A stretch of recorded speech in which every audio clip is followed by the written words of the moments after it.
Welcome to infinite interiors. నా పేరు Rohit. I'm the founder of infinite interiors. ఒక చిన్న టాపిక్ చెప్పడానికి ఈ వీడియో చేస్తున్నాను. ఇది ఐఫోన్, ఇది ఐఫోన్ 6s, ఇది ఐఫోన్ 14 Plus. మార్కెట్లోకి ఎవరైనా వచ్చి 6s ప్రైస్కే 14 Plus ఇస్తా అంటే ఎలా ఉంటుంది? కామెడీగా ఉంది కదా. అలానే ఉంది ఇంటీరియర్ మార్కెట్ కూడా. ఒక top brand plywood, top brand hardware, మొత్తం టాప్ బ్రాండ్ మెటీరియల్ వాడితే ప్రైస్ వచ్చేసి మీకు 1800-2000 పడుతుంది. ఆ ప్రైస్ వేయాల్సిన మెటీరియల్కి ఎవరో ఒక కొత్త వెండర్ వచ్చేసి పార్ట్ టైమ్గా ఇంటీరియర్ చేసేవాళ్ళు, ఐటీ ఫీల్డ్ చేసి ఈ మధ్య ఇంటీరియర్ చేసేవాళ్ళు చాలామంది అయిపోయారు. ఇక్కడ వాళ్ళు నేను తప్పట్టట్లేదు.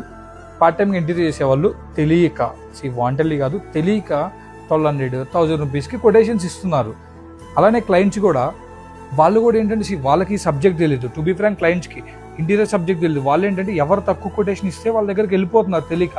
లాస్ట్లో ఏమవుతుందంటే ఆ కొటేషన్ ఇచ్చిన ఇంటీరియర్ వెండర్ ఏదైతే ఉన్నాడో తెలియక కొటేషన్ ఇచ్చేసి లాస్ట్ ప్రాజెక్ట్ అయిపోయే టైంకి వాడి జేబులోంచి రిటర్న్ పడుతుంది. కెపాసిటీ ఉన్నోళ్ళు, నిజాయితీగా ఉన్నోళ్ళు జేబులోంచి పెట్టి చేసేస్తున్నారు. వేరే వాళ్ళు ఏంటంటే అప్స్కాండ్ వెళ్ళిపోతున్నారు, క్లయింట్ని ఇబ్బంది పెడుతున్నారు. నేను ఏం చెప్తున్నానంటే, ఇంటీరియర్ వెండర్స్ ఎవరైనా సరే కొత్తగా స్టార్ట్ చేసుకున్న వాళ్ళు మీరు కొంచెం నాలెడ్జ్ తెచ్చుకోండి. ఆరోజు ఒక 10 మందిని అడగండి, ఈ ప్రైస్కి ఈ బడ్జెట్ ఈ మెటీరియల్ వస్తుందా, వస్తేనే వేయండి జెన్యున్గా. అండ్ క్లయింట్స్ కూడా, మీరు 10 మందిని ఎంక్వైరీ చేస్తారు. క్లయింట్స్ 10 మందిని ఎంక్వైరీ చేసినప్పుడు 9 మెంబర్స్ ఒక్క కొటేషన్ ఇస్తారు, ఒక్కడు ఇస్తాడు కొటేషన్, ఏకదమ్ కొటేషన్ ఇస్తారు. ఆ రేటుకి మీకు అసలు ఫ్రూట్స్ కూడా రావు. అలాంటి కొటేషన్ ఇచ్చినప్పుడు మీరు అలా వెళ్ళిపోతారు. మీరు ఆలోచించాలి కదా, 9 మెంబర్స్ ఇవ్వలేంది ఒకడు ఎందుకు ఇస్తున్నాడు, ఎందుకు వస్తుంది? ఎక్కడ రేషియో 50-50 ఉన్నా కూడా మీరు వెళ్ళిపోవచ్చు, కానీ ఇక్కడ 50-50 లేదు, 9:1 ఉంది. సో మీరు ఆలోచించండి. క్లయింట్స్ కూడా ఎందుకు ఆ ప్రైస్ ఇస్తున్నారు, తక్కువ ప్రైస్ అని చెప్పి వెళ్ళడం కాదు. అండ్ దీన్ని ఎవరు రాంగ్గా తీసుకోకండి. ఇది జస్ట్ అవేర్నెస్ కోసమే.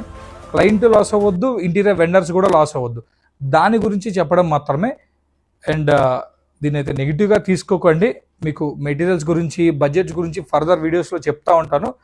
That's it. Signing off, your Rohit.